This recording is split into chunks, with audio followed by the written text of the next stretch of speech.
Good more learning. कैसे हो मेरे प्यारे दोस्तों? आज बहुत ही अच्छा कंसेप्ट, ऐसा बोल सकते हैं, એવું કહેવાય કે આઈએમપી દાખલો ગણાવવાનો છે। 4 માર્ક્સનો દાખલો ભાઈ એક્ઝામમાં મોટા ભાગે પૂછાય છે અને થોડું ઘણા બધાને મુશ્કેલ કરે છે। બહુ એને સહેલો બનાવી દઈએ અને જલ્દી આવડી જાય એવું ટ્રાય કરીએ। બધું ધ્યાન અહીં આપજો બેટા, મજા આવશે। રકમમાં બહુ સરસ વાત કરી છે કે તમને એક સદિશ આપેલું છે કે જે આટલા વેગ, બેટા જે ડેટા આપ્યો છે એને વ્યવસ્થિત લખી દો। 10 જે કેપ મીટર પ્રતિ સેકન્ડ। અચળ પ્રવેગ, પ્રવેગ છેલ્લે અહીંયા સ્ક્વેર આવશે। અચળ પ્રવેગ આપેલું છે 8 આઈ કેપ 2 જે કેપ મીટર પ્રતિ સેકન્ડ સ્ક્વેર। હવે દાખલાની બ્યુટી, દરેક દાખલાની ખૂબી હોય, એ ખૂબી સમજવા જઈએ તો મારે પહેલા આપણા ત્રણ મેઇન ભાઈબંધો કયા? v બરાબર v0 પ્લસ એટી, d બરાબર v0 t plus half a t square અને v square minus v0 square બરાબર 2ad। એમાંથી બીજા નંબરનું સૂત્ર યાદ કરું તો d બરાબર v0 t plus half at square. સદિશ સદિશ સદિશ, ઘણી જગ્યાએ ડી ની જગ્યાએ આર પણ લખાય, તમે સિમ્બોલ કોઈ બી આપી શકો છો, કઈ વાંધો નહીં આવે। ચલો ડી એઝ ઇટ ઇઝ રાખીએ।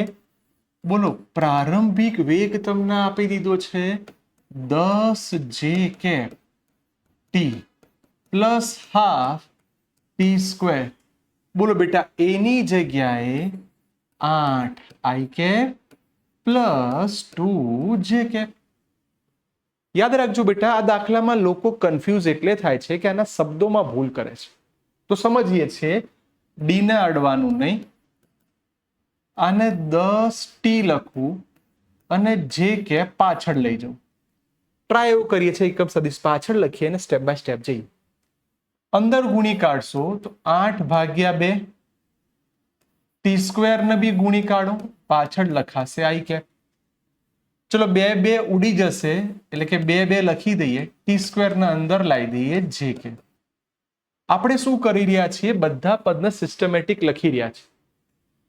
ડી એઝ ઇટ ઇઝ, ધ્યાનથી સમજજો સર, આને અડવાનું નહીં, આ તો બિચારો સીધો માણસ છે, સેપરેટ થઈ ગયો। આને લખવા જાઓ તો 4 t square i cap 2 2 cut એટલે એકલું ટી સ્ક્વેર જે કે। Sir clear? હવે આઈ વાળા અલગ કરો, જે વાળા અલગ કરો। D as it is, i વાળો એક જ ભાઈબંધ છે એટલે લખી દઈએ 4 ટી સ્ક્વેર આઈ કે। જે વાળા બે જણ છે તો ટી સ્ક્વેર પ્લસ 10 ટી જે કે। તમને થાય કે આવું કરવા પાછળનું કારણ શું સર? ભાઈ ક્લિયરિટી, કમ ઓન, ક્લિયરિટી આવી જા, ક્લિયરિટી આવી જા, ક્લિયરિટી આવી જા।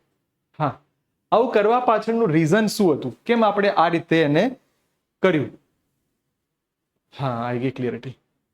ચલો, આવું કરવા પાછળનું રીઝન એ હતું બેટા કે મારે ડી ને સદિશના પદમાં લઈ જઈશું તો આવું કંઈક લખી શકાય। સાંભળજો, હવે આ ડી ને ભૂસી કાઢીશ અને ડી ની જગ્યાએ હું લખું એ જોજો, એક્સ આઈ કેપ વત્તા વાય જે કેપ।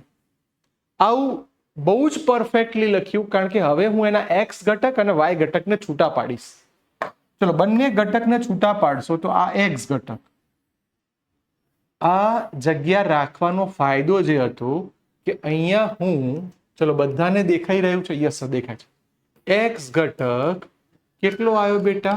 4 t square. હવે એક્સ ઘટકને કેમ આટલો હાઇલાઇટ કરો છો? કારણ કે રકમમાં તમને કયો યામ આપ્યો છે ને એ જોવાનું। કયો યામ આપેલો હતો? એક્સએમ આપેલો, તો એક્સએમ ઉપરથી ટી મળી જશે, ફરી એક્સએમ ઉપરથી ટી મળી જશે। ચલો ટી લાવો છે, સ્ટાર્ટ, જલ્દી ફટાફટ કિંમતો મૂકી દેજો। એક્સ ની જગ્યાએ તમે લાયા છો 16, 4 ટી સ્ક્વેર, સો ટી સ્ક્વેર બરાબર 4। સર સરસ કામ થયું, પહેલી રજૂઆત થઈ ગઈ। ટી બરાબર 2 સેકન્ડ, ફરી ટી બરાબર 2 સેકન્ડ। આ થોડું બ્લર થાય છે, જતું રહે છે, બ્લર થાય છે, જતું રહે છે। ભાઈ કેમ આવું કરે તું આજે? હા, હવે આને નહીં હલવા દઈએ, હે ને? ચલો, તો ટી બરાબર 2 સેકન્ડ આપણને મળી ગયું। જેવું ટી બરાબર 2 સેકન્ડ મળે છે એના ઉપરથી વાયામ. માર્કર ચેન્જ કરી દઈએ.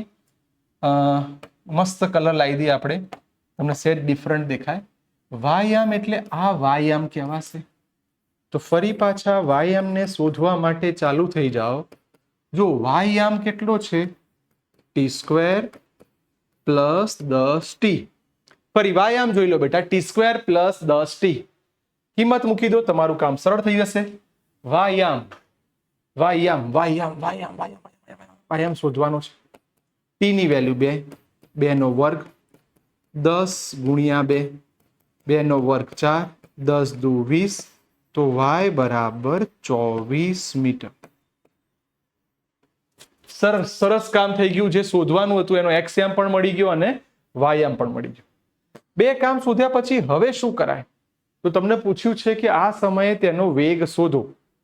તો આપણું જે સમીકરણ આવ્યું ને, જોરદાર સમીકરણ હતું ભાઈ. જો આપણું એ સમીકરણ અહીંયા, આ જે સમીકરણ છે એને હજી વ્યવસ્થિત લખીએ. તો સદિશ r અથવા d, i વાળું સ્ટેપ, i વાળું સ્ટેપ પહેલા લખેલું, તો 4t² i cap, t² plus 10t j cap. હવે જો આનું વિકલન કરી કાઢીએ ને તો આપણું કામ સરસ તૈયાર થઈ જશે. ચલો વિકલન કરવાનું છે. વેગ વિકલન બેટા તૈયાર રહેજો, મજા આવશે. dr by dt 4. બોલો t² નું વિકલન ઉપર હોય, આગળ આવે એક ઘાત ઘટે. t² નું વિકલન 2t i કેપ. અહીંયા બી t² નું વિકલન 2t વત્તા 10 j કેપ. 4 દુ 8, 8t i કેપ લખવાનું ભૂલતા નહીં, નહીં તો લોચા મારશો. 2t plus 10 j cap. સાચા અર્થમાં બેટા વેગનું સમીકરણ મળ્યું. પણ તમને વેગના સમીકરણ નહીં પૂછ્યું, મૂલ્ય શોધવાનું છે. ને આ સમય કેટલો લખવાનો? 2. તો હવે જ્યાં t છે ત્યાં 2 લખી દો. 8 ગુણ્યા 2 i કેપ, 2 ગુણ્યા 2 વત્તા 10 જે કેપ. માટે વેગ v બરાબર 8 દુ 16 i કેપ, 2 દુ 4, 14 જે કેપ. બોલો તમારી પાસે આ સરસ મજાનું કામ થઈ ગયું કે તમને વેગનું સમીકરણ મળી ગયું. સર જેવું તમને આ વેગનું સમીકરણ મળી જાય તમારે આના મૂલ્યમાં જવાનું છે. ચલો જેવું આપણને વેગ મળી ગયું છે ને, હવે મૂલ્યમાં જતા રહીએ બેટા. તો આનું મૂલ્ય શોધવા માટે આપણે શીખવાડેલું કોઈ પણ સદિશનું મૂલ્ય શોધવાનું કે તો અંડર રૂટ એક્સયામનો વર્ગ વત્તા વાયામનો વર્ગ નું વર્ગમૂળ. તો હવે તૈયાર થઈ જાઓ.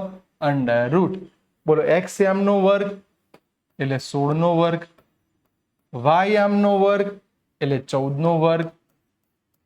હવે આની કિંમત મૂકીને તમે જવાબ લાવી શકો છો.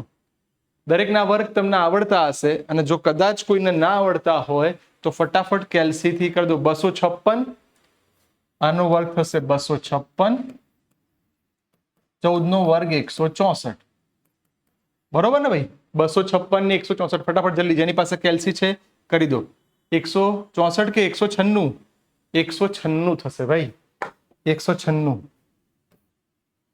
એટલે આનું પ્લસ 196 એટલે અંડર રૂટ 452. 452 આવે છે, 462 જોઈ લો બેટા. 452 ડન.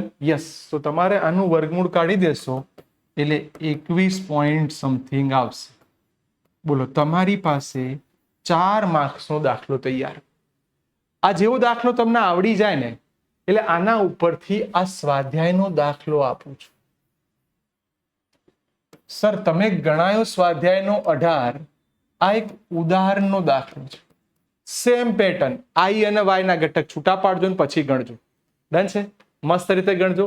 મોસ્ટ આઈએમપી દાખલો સરસ રીતે એકવાર લખી દો અને આ ટ્રાય કરો. ચલો લેટ્સ ટ્રાય.